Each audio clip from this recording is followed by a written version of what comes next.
And now your host, Richard Thomas. Good evening, and welcome to It's a Miracle. Tonight's show centers around a common theme, children.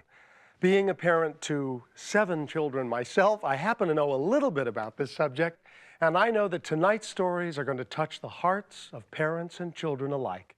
We begin with the story of a father who was never able to say, "I love you," to his son, at least not while he was alive.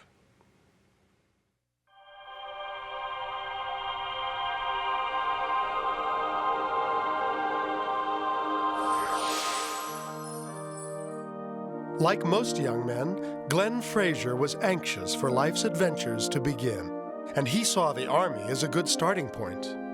I went in the service on July the 3rd, 1941. The recruiter said, "You have 3 choices," and he said the Alaska, Panama Canal, and the Philippines. And he sort of told me at that time how great the service was in the Philippines, and that he thought I ought to make that choice.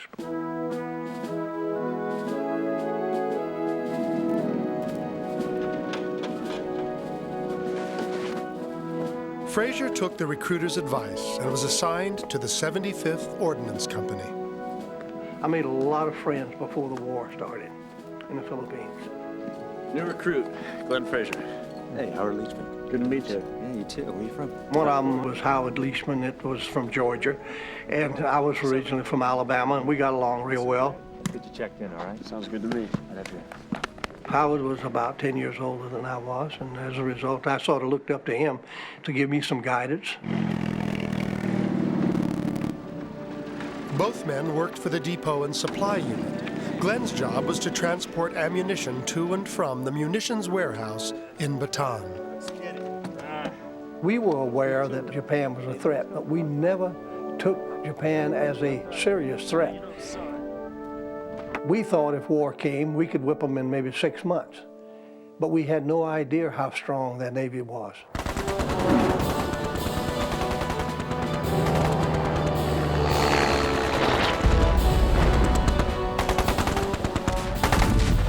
When the Japanese invaded in December of 1941, the Americans and their Filipino allies were completely caught off guard.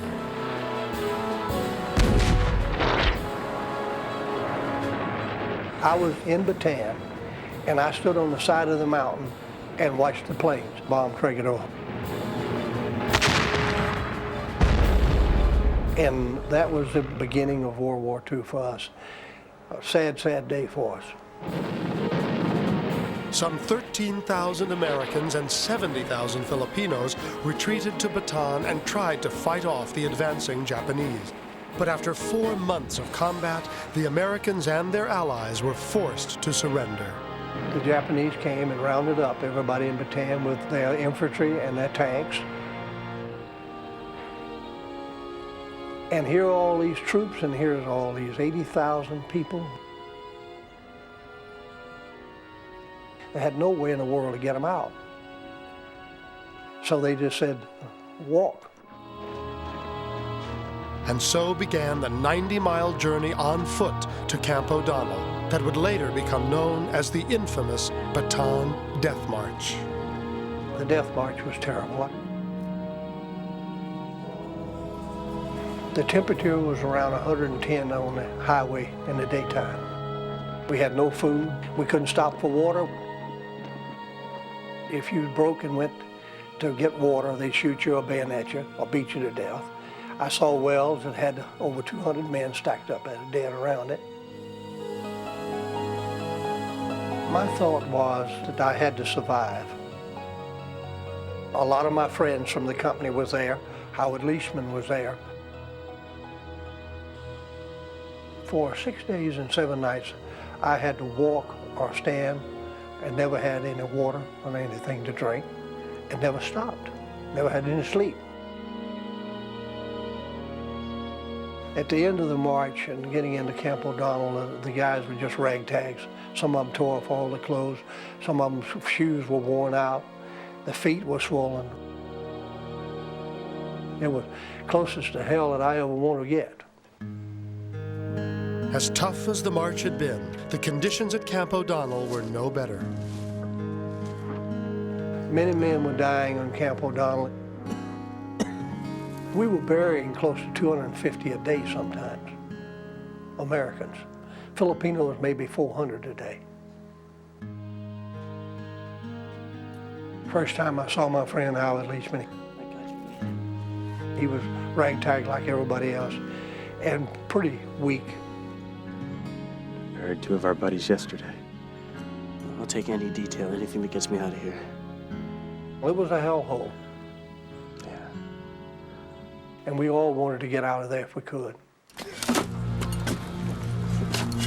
The two friends got their chance when they joined over 300 other men on the torturous Tayabas Road detail. All day long, we would be loading wheelbarrows and rocks and dirt and dumping it into holes to make the base for the road through the jungles.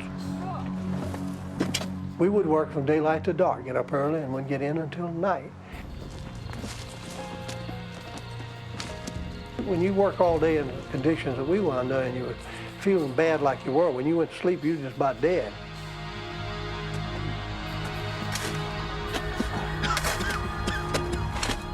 The whole time of the Tayabas Road detail, 99% of the guys were sick. We worked sick, under the threat of being beat.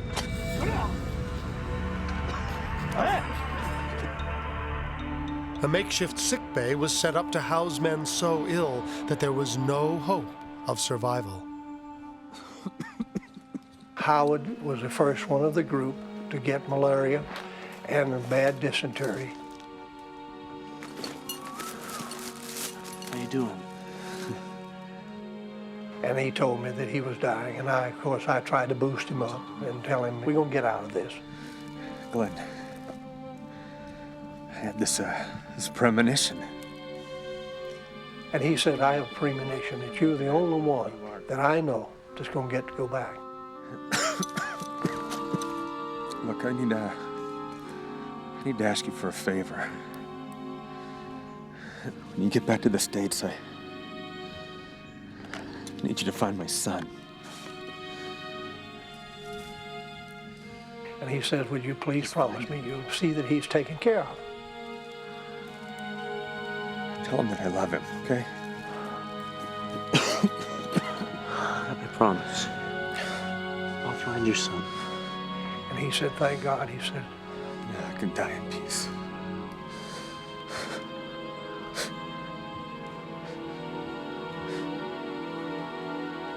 so I kept talking to him, and in about 30 minutes I couldn't feel his pulse beating. And he died right there while I was there. 2 months after Howard Leachman's death, the Tayabas Road detail finally came to an end. Of the more than 300 men who'd volunteered, only 186 survived. The survivors were transported to prison camps in Japan, where Glenn would spend the next 3 years. The conditions in Japan were a little bit better, but the brutality grew. Many times I wondered if I would survive to keep the promise.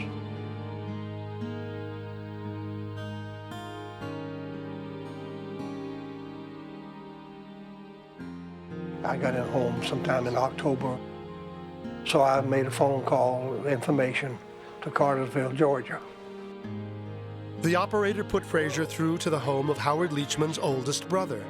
The call was answered by Howard's sister-in-law. I served with him in the Philippines. We were prisoners of war. I told him who I was, and I was in a prison camp with Howard when he died, and I wanted to find out where his son was. But she wouldn't give me very much information, just assured me that he was all right and he was taken care of. Just sort of give me a brush off. Well, thank you.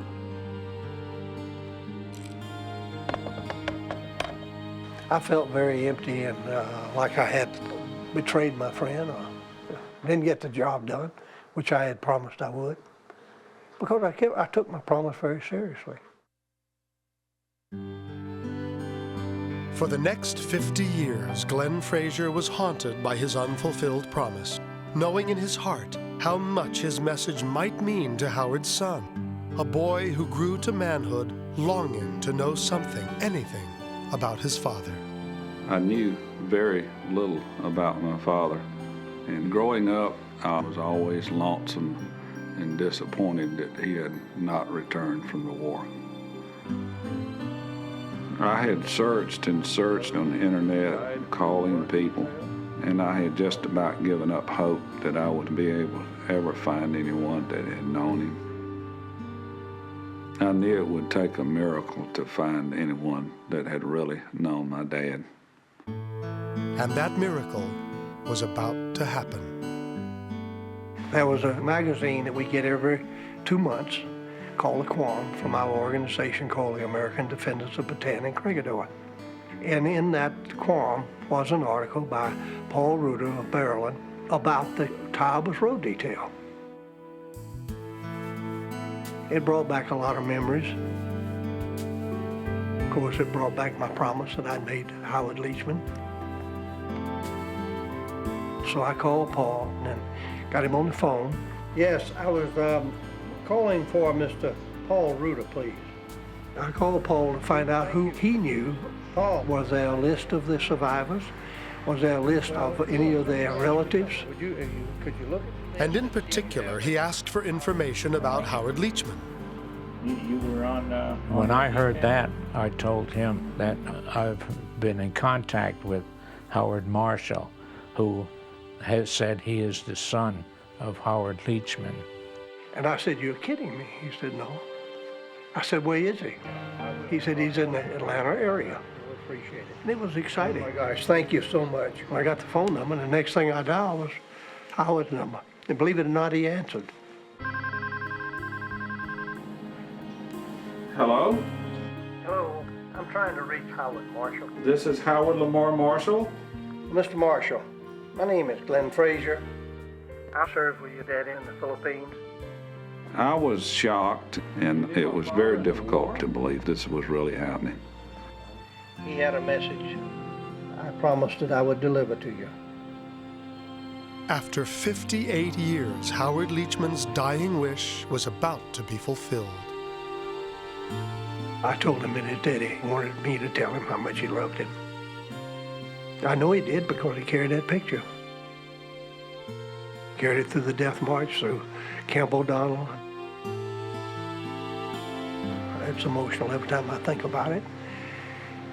That all the time that, this boy was growing up and he didn't know his daddy. I was extremely grateful to hear a message that my father was thinking about me. Tell him that I love him, okay? And he did express love for me during his last days. I was extremely glad to hear this. It's an absolute miracle. Many times I questioned Howard's premonition that I would get out or would get back. I really wanted to get back and fulfill my promise to him. It was one of the things deep down inside of me gave me the reason to survive. And I thank God for the chance to fulfill that promise.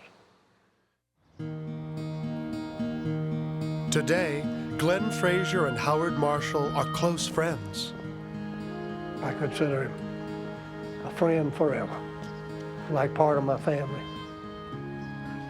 I think that bond that I had with Howard Leachman was transferred from Howard to him. I think that's the way it is. I really do. Glenn and I have become very close. When we go to the gravesite in Cartersville, I always think about the loss of his life and all the others who were lost in the Philippines. I have often thought about what my father must have gone through, and I wished I had been able to tell my dad that we wanted him back. It was very important for me to know that he did love me. because I had always wondered. I think my father somehow knows that the promise has been kept.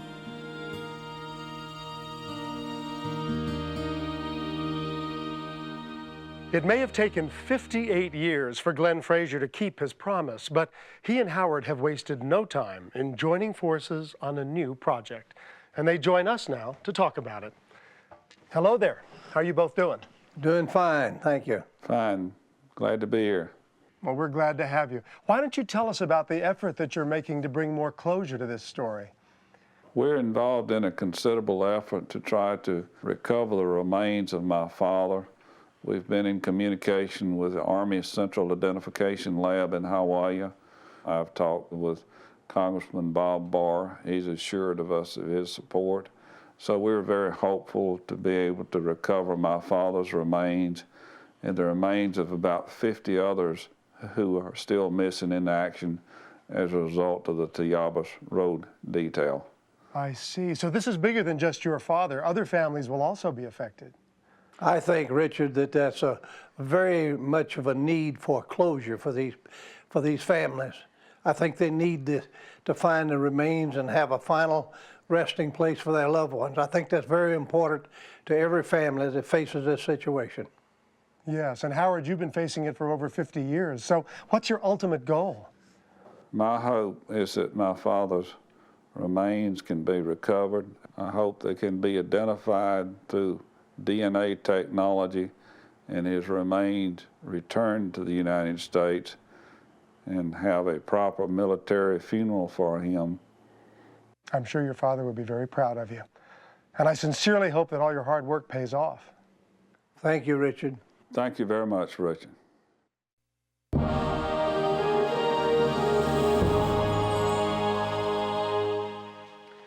Our next story came to us from a viewer letter, and it couldn't have been an easy letter to write. It's about a young boy's struggle with cancer. His parents wanted to share his story because it may be comforting to anyone who has suffered a loss, especially the loss of a child. Here now is the story of a very special boy named Michael Martin Lynn.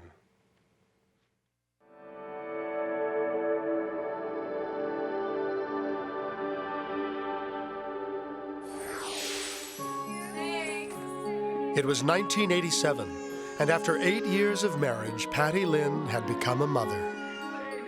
I was 28 when we gave birth to our son, Mikey. It was very exciting to have our baby. Yeah, it is. You're happy? It brought in a whole new, different kind of love to our lives. To see that little guy smiling up at you makes you just appreciate life.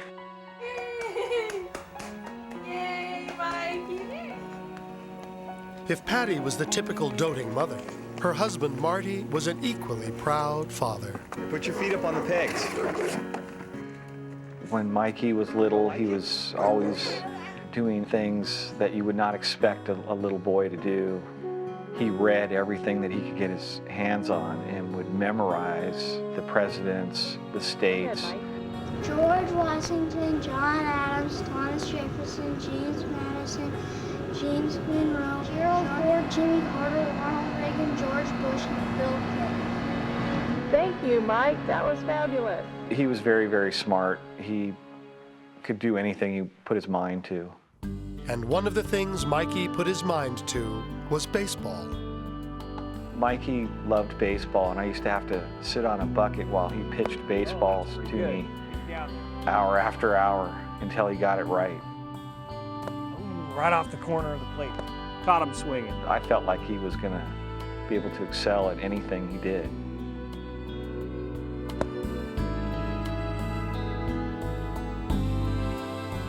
He was sitting on his bed and said, "Dad, look at this." And he showed me a lump between his belly button and his lower abdomen.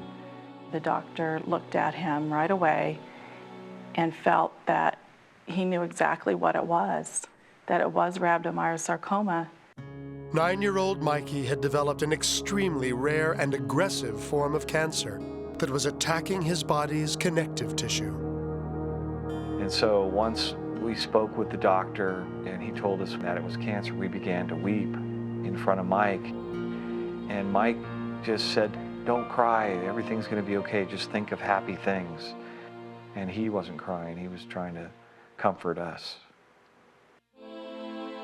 They began the chemotherapy, which was just a nightmare, and he got extremely sick.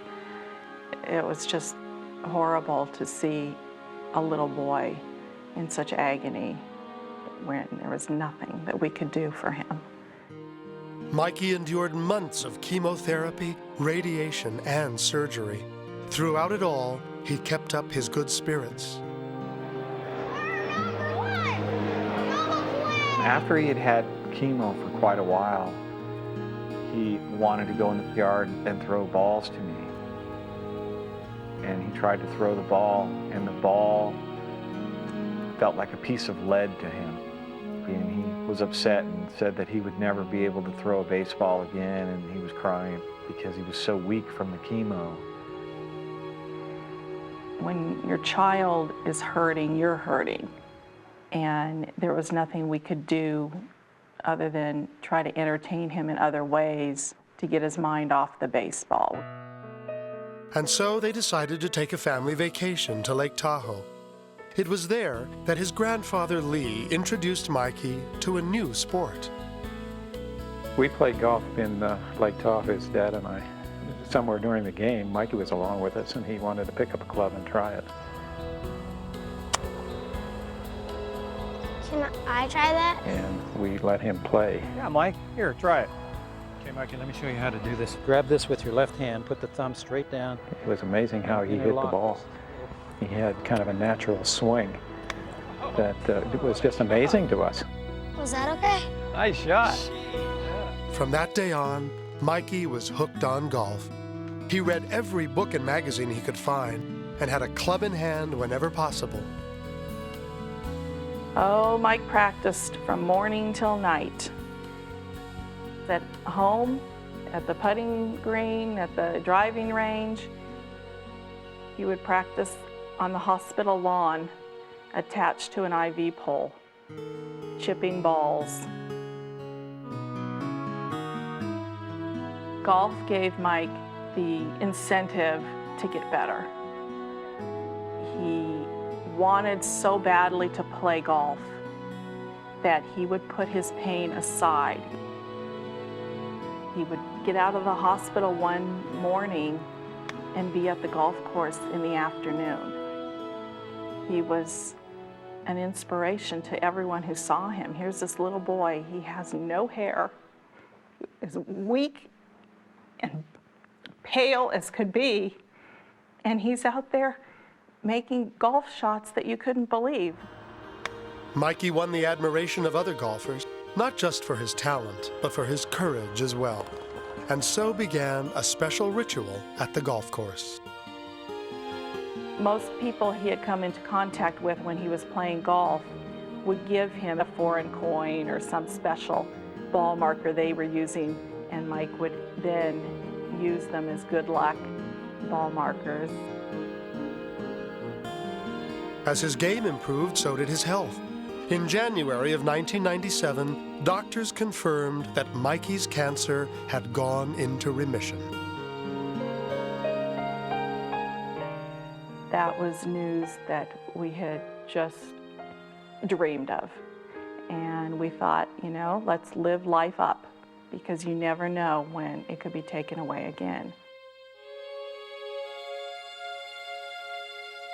When he turned 10, Mike went to Pebble Beach, where he played a round of golf and had a great time, shot 90. Nice putt, Mike. And he was really, really excited about the whole adventure. Par 5. Is it par 5? It was a par 4. Oh, well, that was excellent, though. I know, really good. It was a happy time for the family, but the happiness would be short-lived. We learned that the tumor came back when we went in for another scan. And at that point, we didn't know what to do. How do we tell that little boy that the cancer had come back? And that we would have to start the treatment all over again. During the time that Mike started chemo again in '98, he was really getting sick every month, but he would somehow pull himself together to play a monthly tournament.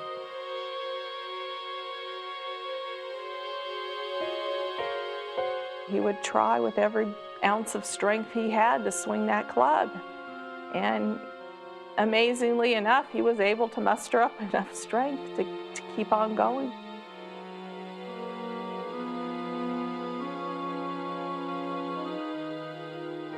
Mike's courage was such an inspiration to us because he was the one that was suffering, and he was the one that was going through all the pain. We weren't. But after months of unsuccessful chemotherapy, his body finally gave up. But he was talking in his sleep about playing golf with his friends, and then he passed away peacefully. Mike passed away at home, which was our wish. Mike's wish was he didn't want any more pain. When it was time to bury him, I took his favorite putter and all of his ball markers that I could find in the house and put them all in a bag that he liked to keep everything in, and put everything in the casket. Mikey was buried in a simple ceremony attended by family and friends. But the sadness for Patty and Marty was just beginning. After Mike passed on, we suffered. We desperately missed Mike. We did not know how life was going to be without Mike. It was just a difficult time. And Mikey was my first nephew, my first sister's child. I started babysitting him when he was about 3 months old, and he was exceptionally special to me. Lynn visited Mikey's grave often, and it was during one of these visits that something remarkable would happen. I was taking some flowers up to the cemetery. Nobody was around. And when I came back to my car, there were 3 Canadian coins sitting perfectly on my seat. A quarter, a nickel, and a dime. I thought, where did they come from? And so I picked them up and I left the cemetery and I took them over to my parents and I showed my dad. She said, what do these got to do with anything? And I immediately saw they were Canadian coins. I found these. I said, I know the significance of these coins. We had put those in Mikey's casket, and he put these coins down there for you to give us the message. It was the first time Lynn had heard that Mikey used Canadian coins as ball markers for his golf game. And we both became just emotionally overwhelmed that these coins could be there. The coins couldn't even have fallen out of my pocket or purse because I didn't have any Canadian coins. No one was around. My car was just 4 or 5 feet away. If those had been there while I was driving around, why didn't the coins fall back into the crack of the seat? They were laying flat on top of the seat. So we thought, this was really strange, but, we didn't give it much thought after that. So then a month or so goes by, and I go out near the putting green because I saw something shiny.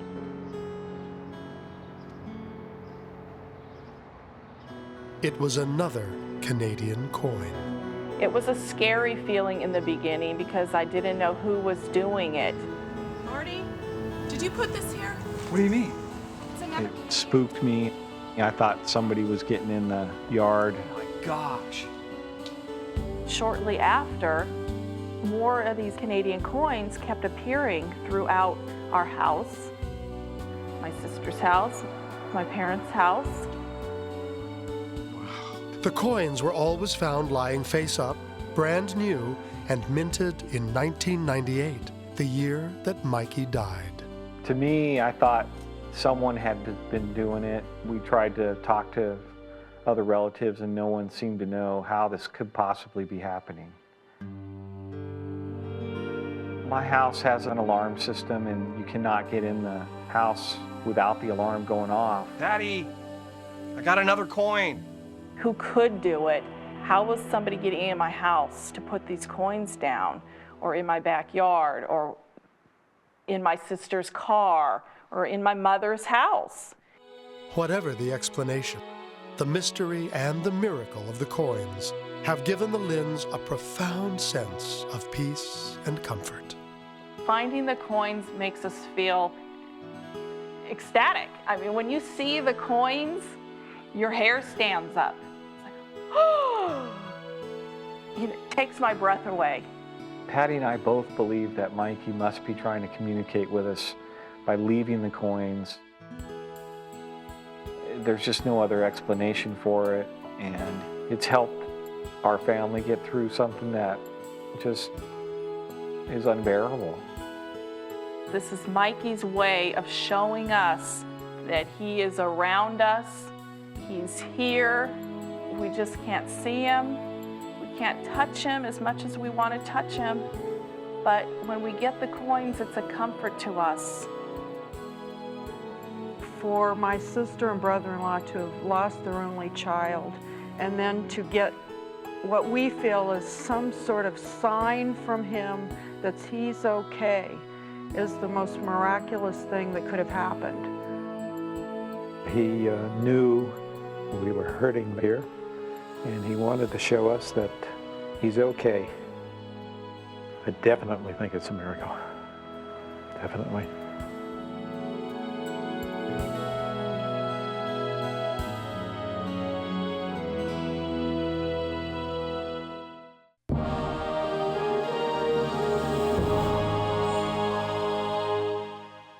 Tonight's video miracle captures the dramatic efforts to save a pony's life.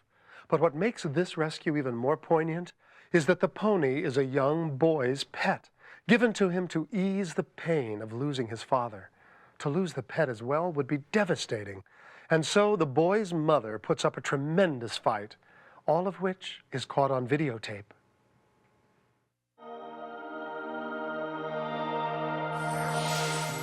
A horse farm in West Virginia is home to Glenna Howard, her son Curry, and the pony she bought for him, named Eclipse. I brush him and I feed him and take good care of him. Curry had lost his father in a divorce. It devastated both of us. It never takes the place of a father, but the bond that the child and the pony develop is really quite special. 911. Yes, we need the fire company up here at Pandora. Okay. We have a pony in the swimming pool. Eclipse had somehow gotten out of the pasture and fallen through the pool cover. Thought that cover was grass, so he stepped onto it and he sinked down into it.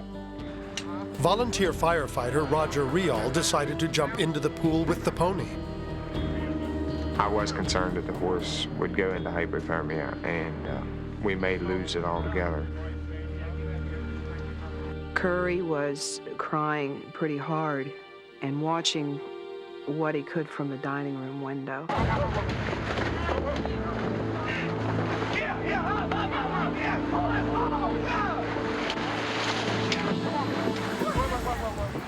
He was scared. Kicking and he was so scared.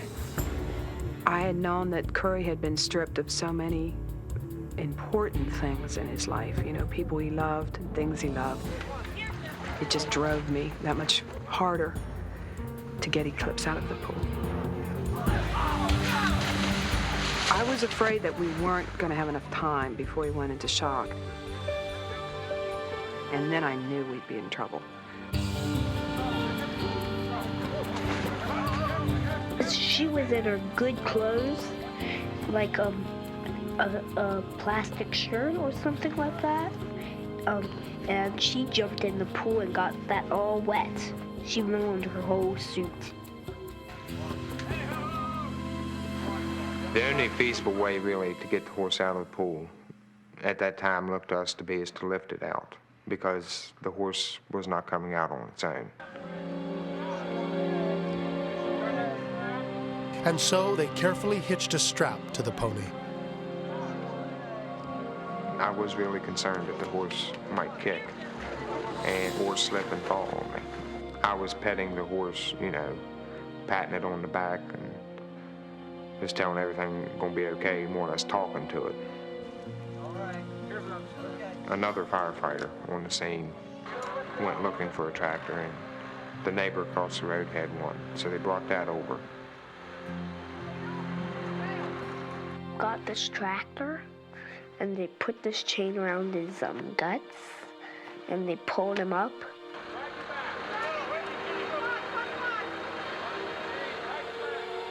My adrenaline was going, I mean, I was almost at the point I think I probably could have lifted him myself. You get so close, you just cannot believe that you cannot do it.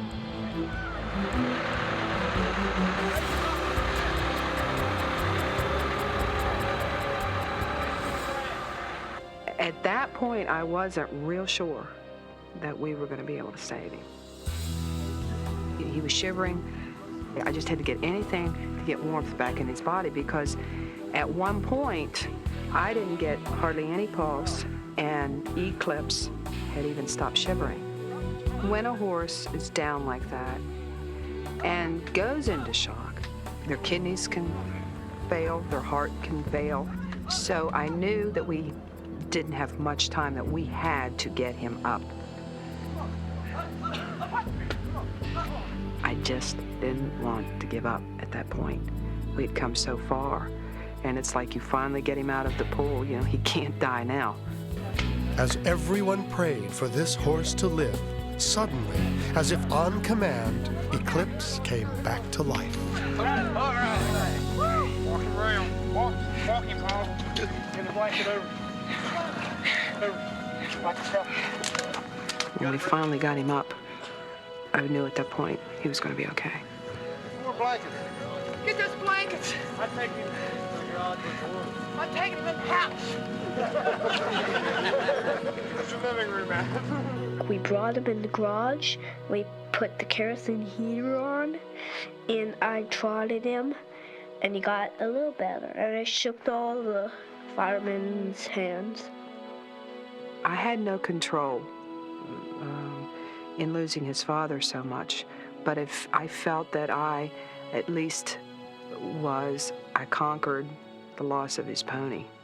It's kind of like it was worth everything, and just seeing Curry's face, just seeing him happy, it just made it all worthwhile. That's our show for this evening. Thank you for joining us, and a special thanks to all the people who shared their remarkable stories tonight on It's a Miracle. It's our hope that whenever you need one, you'll find a miracle in your life too. Until next time, I'm Richard Thomas. Good night.